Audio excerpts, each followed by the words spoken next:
Saptashrungi hospital and paralysis centre.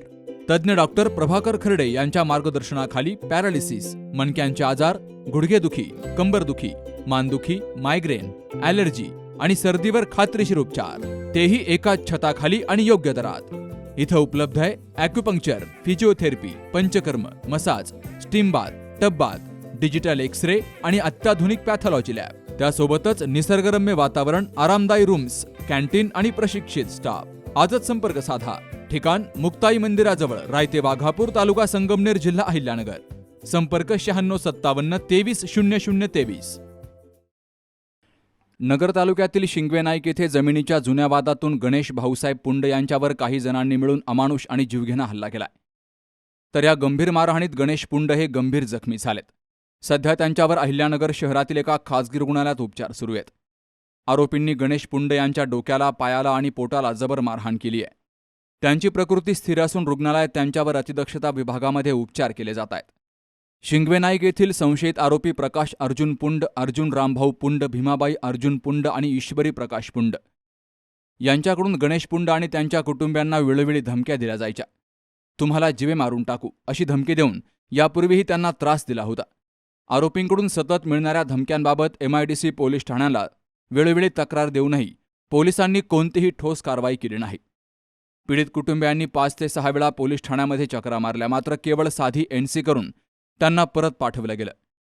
Police अधीक्षक कार्यालयात देखील याबाबत रितसर तक्रार अर्ज दिला होता, मात्र तिथंही केवळ आश्वासन मिळालं, प्रत्यक्ष कारवाई झालीच नाही. पोलिसांच्या याच ढिसाळ आणि दुर्लक्षित कारभारामुळे आरोपींचं धाडस वाढलं आणि त्यांनी गणेश पुंड यांच्यावर हा जीवघेणा हल्ला केला, असा थेट आरोप पुंड कुटुंबानं केलाय. मारहाण झाल्यानंतर आम्ही जवळजवळ पोलीस स्टेशनला 3 ते 4 तक्रारी अर्ज दिलेले. 2 SP साहेबांना दिले. SP साहेबांना भेटले. SP साहेबांनी सांगितलं MIDC पोलीस स्टेशन तुम्ही जा, पण तिथं फरात आहे ना, तो तपासी अधिकारी आहे, तो कुठलीही दखल घेत नाही. उलट समोर गेल्यावर म्हणतो 2 दिवस थांबा, तुमचं मिटन आणि समज देतो. तक्रार दाखल केली का नाही? तक्रार दाखल केलेली ना. तर तक्रारीप्रमाणे त्यांनी या हल्ल्याच्या आधारे गुन्हा दाखल करून घ्यावा आणि अटक करून घ्यावा. नाही तर जीवे मारण्याची धमकी सोशल मीडियावर अशी दिली का गणेश आणि वडील त्यांना मुर्दा पाडून टाकू आणि तुम्ही जमिनीत कसे येता ते बघतो. आता मागणी काय? आमची मागणी आहे त्यांच्यावर FIR होऊन अटक व्हावा, 307 दाखल करावा. त्यांनी जखम झालेली आहे, पेशंट ऍडमिट आहे. एकच म्हणणं आहे सर्व कुटुंबाचं, कारण आम्ही एकांत वस्तीवर राहतोय, तर आम्हाला ह्या लोकांपासून खूप भीती आहे. रात्री अचानक, कारण ते दरोडेखोर सारखी वृत्ती असणारे लोक आहेत, त्यांनी सर्व जमीन विकलेली आहे, आम्हाला पण विकलेली आहे आणि अजून आमच्या व्यतिरिक्त पण दुसऱ्याला विकलेली आहे. तर त्यांच्यावर जास्तीत जास्त गुन्हे नोंद व्हावे आणि आम्हाला न्याय मिळावा हीच अपेक्षा आहे. कारण आमच्या भावाने कष्ट करून ते पैसे दिलेले आहेत, लॉकडाऊन मध्ये पैसे दिलेले आहेत, कारण तो बाहेर काम करून ते पैसे जमा करतो आणि ते त्यांना दिलेले आहेत. त्या पैशाचा उपभोग पण त्याला घेता आलेला नाहीये, तरी त्याच्यावर तत्काळ ऍक्शन घ्यावी ही एक आमची मागणी आहे. पोलिसांनी किंवा अधिकारी वर्गाने काही जर केलं नाही तर आम्ही एक पुढचा मार्ग म्हणजे उपोषण, कलेक्टर साहेब यांच्याकडे उपोषण करणार आहे. नाही केलं तर कोर्टामध्ये जाणार आहे. ह्या व्यक्तींना घेऊन आम्ही, सर्व व्यक्तींना घेऊन, ज्यांच्याकडे गेलेलो आहे त्या सर्वांना घेऊन आम्ही कोर्टामध्ये दाखल करणार आहे. सर्व संध्याकाळी माझ्या आत्याच्या मुलाच्या पोराचा वाढदिवस असताना मी तिथं लाईटीचं काम करत होतो. त्याच्यानंतर लाईटीचं काम झालं, सगळं काम उरकून मी बसलेलो होतो.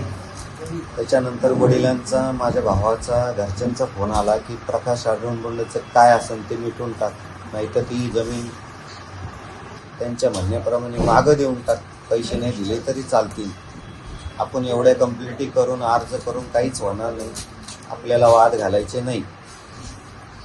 म्हणून त्यांनी माझ्या वडिलांना मारलं, माझ्या 2 नंबर भावाला मारलं, मोठ्या भावाला मारलं.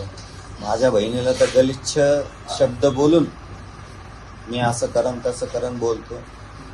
हे बोलून मी गेल्यानंतर तिथं अर्जुन रामभाऊ पुंड, भीमाबाई अर्जुन पुंड आणि प्रकाश अर्जुन पुंड असताना मी म्हणलं तुम्हाला माझ्या घरच्यांना त्रास द्यायचा काहीही संबंध नाही. मी 2020मध्ये माझी प्रॉपर्टी घेतलेली आहे, रीतशीर मी तुम्हाला पूर्ण पैसे दिलेले आहेत. आज तुम्हाला माझ्या संग वाद घालायचा काही अधिकार नाही. जे काय असेल ते कोर्टात दाखल करा. माझा दावा दाखल आहे. पोलीस स्टेशनला माझे 5 एन्स आहे, SP ऑफिसला 2 अर्ज आहेत आणि आज मला गाठून रॉडनी आणि अंधारात मोठा दगड मारून मला दुखापत केलेली आहे. ऑफिसला माझे 2 अर्ज आहेत. SP साहेबांनी चौधरी साहेबांकर रिमार्क करून चौधरी साहेबांकडे पाठवलं होतं, पण त्यांनी म्हणे की दोन्ही वर अर्ज चॅप्टर केस भरा आणि यांना आतमध्ये बसवा. धोका आहे माझ्या घरच्यांना. घरचे सगळे भीतीच्या वातावरणामध्ये माझे लहान भावाचे पोरं हे करतात, त्यांना दमदाटी करतात. ऑलरेडी त्याच्यावर 5 एन्स आहेत. याच्या अगोदर त्यांनी फ्रॉड केस केलेले आहेत, लोकांना फसवणुकीचा गुन्हा दाखल आहे त्याच्यावर. MIDC पोलीस स्टेशन काहीही करत नाही. जर पोलिसांनी या सर्व आरोपींवर तात्काळ गंभीर स्वरूपाचे गुन्हे दाखल करून त्यांना अटक केली नाही तर आम्ही तीव्र उपोषण आणि आंदोलन छेडू, असा इशारा पुंड कुटुंबानं दिलाय. Shubham Pacharne, C news Marathi, Ahilyanagar. मुळव्याध, भगंदर, फिशर, पायलोनायडल सायनस, बद्धकोष्ठता किंवा गुदविकार यासारख्या त्रासाने त्रस्त आहात का? वेदनादायक शस्त्रक्रियेची भीती वाटतेय? तर आता चिंता सोडा. जर्मनीतील अत्याधुनिक लेझर तंत्रज्ञान आता प्रथमच संगमनेरमध्ये डॉक्टर सोनाली सुशांत गीते यांच्याकडे उपलब्ध झालंय. 7 वर्षांचा प्रदीर्घ अनुभव, 1000 पेक्षा अधिक यशस्वी शस्त्रक्रिया. ठिकाण KM हॉस्पिटल, विठ्ठल मंदिरासमोर, अकोले बायपास रोड, संगमनेर. संपर्क 90 677 95 189.